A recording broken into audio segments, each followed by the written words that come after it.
Hello, আসসালামু আলাইকুম। আবু সাইদ ভাইয়ের কালকে জানাজা হয়েছে। আবু সাইদ ভাই যে আমাদের রেখে দুনিয়া থেকে চলে গেল, ওইসব সাইদ ভাই সে যাওয়ার আগে দেখেন কত মানুষ প্রমোট ভিডিও করছে, এক একজনের আইডি বড় করছে এবং ডলার কামাইছে।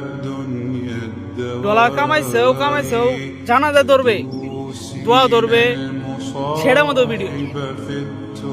জানাজা দোয়া ধরা বাদ দিয়ে এক একজনের ডলার কামানি চিন্তা ভাবনা আছে। সেই ডলার কি ওইসব সাইড বাইরে কেউ ডলার দিব?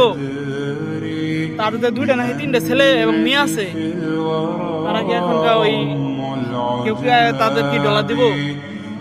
ডলার দিব না।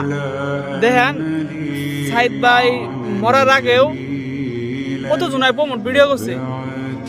এই থসব বিলাল ভাই, রাব্বি ভাই, এগুলো টিয়া নিয়ে কত পরিমাণের কাইছে তো থাকি গেল, কিন্তু আঙ্গলের মাঝখান থেকে বয়স সাইদ ভাইটা চলে গেল। কি এটা বাঙালির নিয়ম?